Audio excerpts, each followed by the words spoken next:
Круглый суд, срочно требующий операцияның барын шере келеді.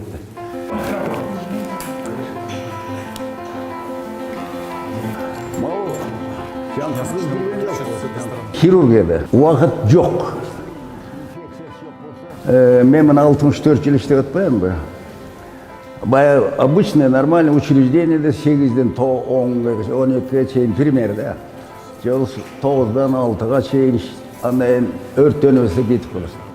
Бизде эртеден кечке кокус срочный операция болуп калса, убактым бүттү, мен кеттим деген ал хирург болбойт. Ал ошо zaman жоголот.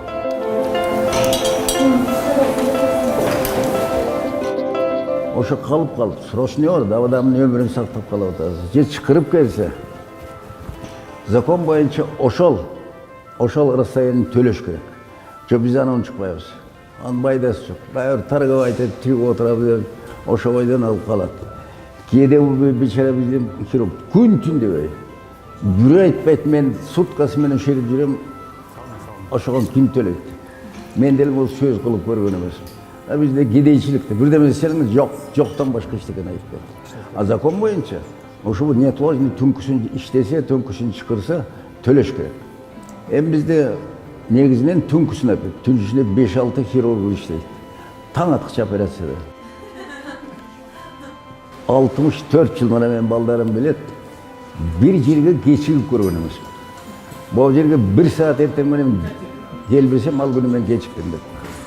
Башка bir жаманчылык, жакшылык болсун, мен тааныган бүт кыргыз билет, бир жерге 5 минут кечигип көргөн эмесмин. Мына мен совпадение болуп атпайбы? Мен 89-90-га кеттим деп, бүгүн биринен тарт. Совпадение бүгүн день пожилых людей дейт. Карылардын күнү экен да.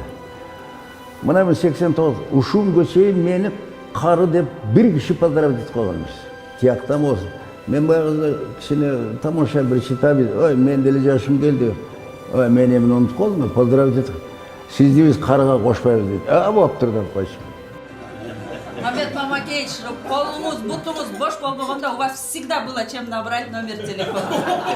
Иди, органы, бул. Siz için.